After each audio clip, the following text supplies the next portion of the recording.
Okay, we're going to get ready to install some binding. This is a beige binding. It's going to be going onto this left-handed T-Class Deluxe. And as you saw in the earlier video, we already did the channel for the binding. So what I do is I prepare the binding to sit nice and tight into the channel. I'll take a box cutter blade, and I'll give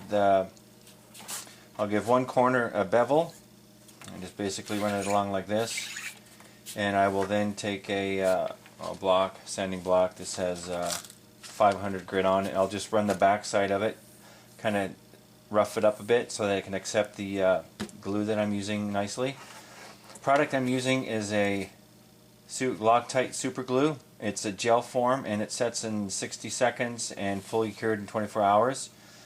And I've used it on all of my binding jobs, and I've had no problems or issues with it. Isn't messy because it is a gel form, and works quickly. Works great with the wood and the plastic, and I like using it. I also have this roll of painter's blue masking tape I'll use to hold the binding in place as I move along the perimeter of the body. And those are the tools I use. Anyways, we'll get going. Okay, so I've kind of got a start to the binding here. I start at the back end. I find my halfway point basically with the binding, and I'll work in both directions. I'll start with my lower bout or whatever, just whatever I feel like doing.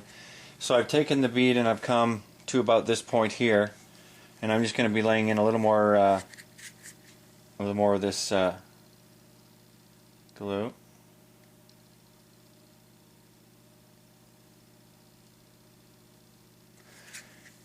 And I basically just bring it around, hold it nice and snug and tight. And then once I'm happy with that, I'll grab some tape and get it in there, holding it in place while as I work my way around. So usually I'd be concerned about a little bit of over gluing or a little bit of seepage, but because this is getting a toned finish, it won't be an issue. Usually I'll dye my woods first, and that's why I usually do the binding near the end of the finish process, because then I'd have an issue and a problem with it. Also, these bindings I get off of eBay from a supplier called Bezdez, B-E-Z-D-E-Z, and that's where I get all my binding from. And they are relatively cheap, I think $1 for a length, and it comes in pretty quickly. And you can get different colors, the white or the black or the cream or perloid as well. And what I have noticed with this binding is the way that they cut it, there is a slight flare on the probably the cut side. That part I keep facing up because I know I'm going to be trimming that back when I sand it and scrape it down. And that was one thing I didn't show you when I was showing the prepping stage of this. So I'm going to it doesn't look like I have any glue there. Okay, so we're just going to add some more glue here and work our way around. Tricky parts obviously are going to be when I get into the tighter radiuses of the lower horn, hand access, and at the half-inch turn at the top of the neck pocket. So I'm going to keep going and let you see how things go. Alright, so I'm working my way to the upper bout, and I only go about to the top of any curve. I won't try and go all the way around. I'll work my way through that because you don't want it to be pulling on previous gluing. And it's always good to have your tape ready to go, or you could be scrambling. So far it's looking good. I'm going to continue to glue. Now you don't need a really big glue bead because obviously you don't want to have all kinds of seepage. So I'll just give you a bit of a close-up here. That's about the size of the bead I'm working with there. What, about a 32nd maybe, or 16th at the most. Nice thing is when you come around to a round is you can pull down nice and get it good and tight.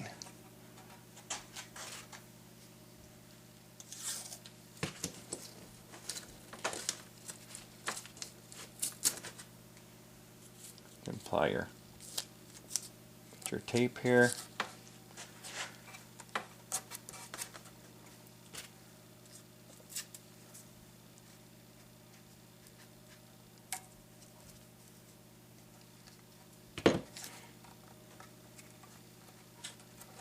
The fun part is when we're going to be coming into this corner here and working that in there.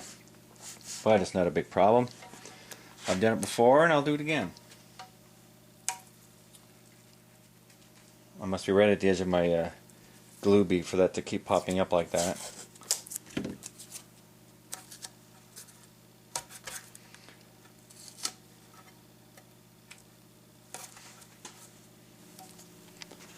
So I'm about ready to do my upper bout corner, or transition into the neck pocket.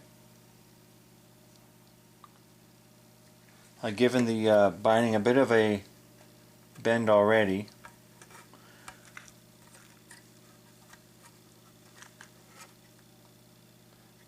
I can always go back later with my water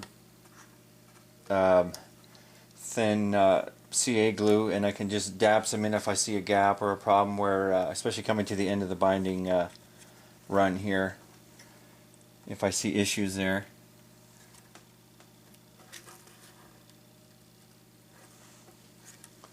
But the stuff holds pretty good and pretty quickly. It doesn't have to take a long time. It can take as long as you want, I suppose.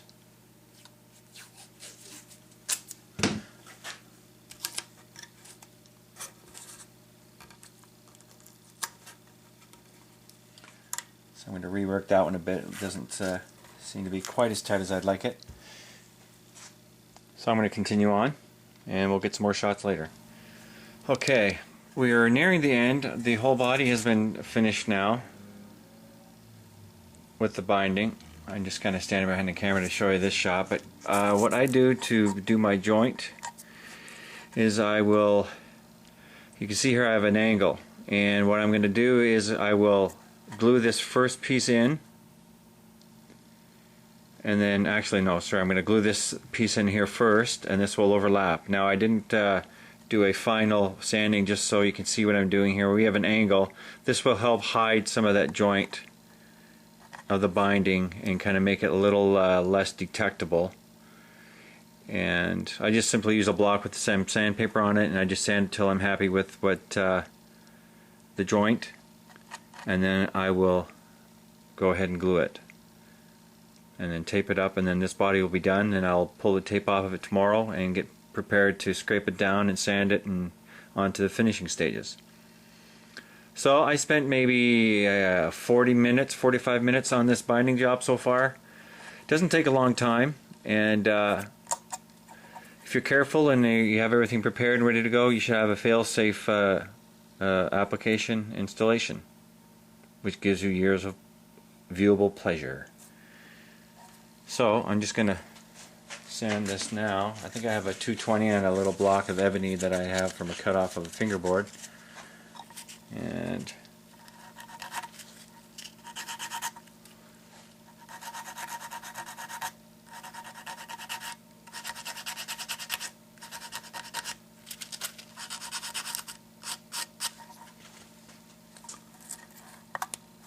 if you go too far, it'll be like, oops, now what do I do?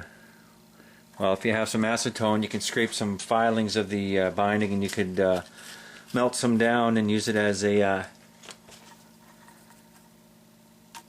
kind of a glue or adhesive. You could do that. I know guys do that to actually install their bindings. I find this process is a little quicker for me.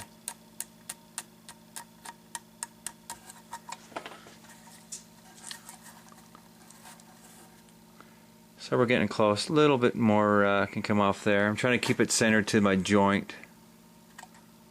So what I could actually do is I could glue this piece in, and then I can leave the sanding to the other side.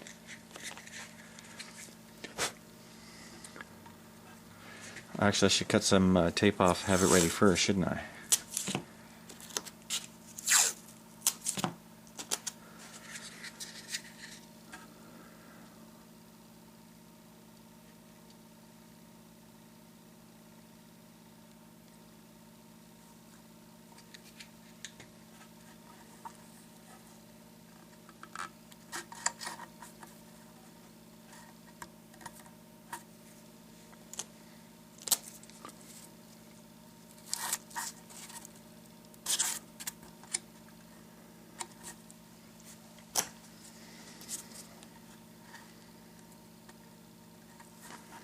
I'm going to hold this here a little longer than normal because I do have a 60-second window.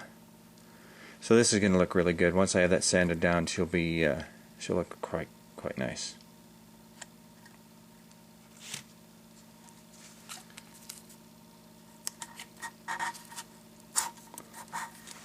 She doesn't look pretty, but it does the trick. Okay, I'm going to finish that up. Okay, I'm just going to pull back the tape here, and you can see this joint. It's going to look pretty much like there's no joint there at all. Sorry about the glare there. I have the lights right behind me here. Pretty much dead center on the joint. Oh, and that's her. I'll just put this tape back on. Not that I'll be doing anything anymore. So we'll just pan down. Another successful binding job. This is going to again have the I think it's walnut. I believe it's a walnut finish. I think I had mentioned it was mahogany, but it's actually walnut. I was corrected by the friend of mine who's getting this guitar. And it's getting the Lawler Regal wide range pickups, which are on the way now, and a Callahan stop tail bridge. And I'm going to be making the pickguard myself, since a left-handed deluxe style pickguard is not cheap. And I'm just still trying to source out a good place for black cream of black. We went with black cream of black binding or pickguard because it'll match the cream binding. But it's not a common combination of 3-ply. So I have to do a little research. But I think I found a good supplier out of the States, so we'll just see what kind of quote they can give me. This is also getting a bird's eye flame neck in vintage form again, vintage amber form, and clusing tuners. It's going to be stunning when it's done. Another nice looking one. Okay, here we have the finalized binding job. I kind of cheated, and late last night I pulled out the tape and just trimmed down some of the binding here. Get a better look at that joint here now too. There we go. So you can see once it's been sanded down, it'll be pretty undetectable. I still need to go around the outer edge. But the flats are basically done, other than final sanding, and I need to drill my neck holes yet. And the string throughs, which will be done further into the finishing process. There's the top. There's a better shot there.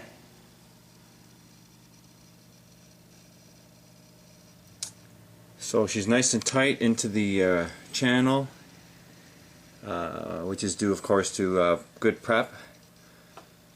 I have to finish this area here. It's a little bit tall yet, but I wanted to get a shot out to you guys. So just to recap, actually the other thing I need to finish up is I'll need to trim these back to where they need to be. Just a matter of snipping them and then sanding them back to the proper point. So nothing too elaborate there, just simple sanding procedure there. What else can I say? Yeah, so to recap, I'm using a Loctite gel type glue. The binding came from Bezdez off of eBay, and blue tape for secure it into place. And if you need to wick in some spots, problem areas, you can use a water CA glue that's basically like water, just seeps and drips all over the place. That's why I don't use that. I like the gel because there's a lot more control there. With a nice 32nd inch bead, you don't want to overdo it, but when you squeeze it down it'll spread out underneath and get good contact all the way along the width of the binding. So this week we'll be nicely on the way to starting the finish, and I'll be getting going on the next too. Bye for now.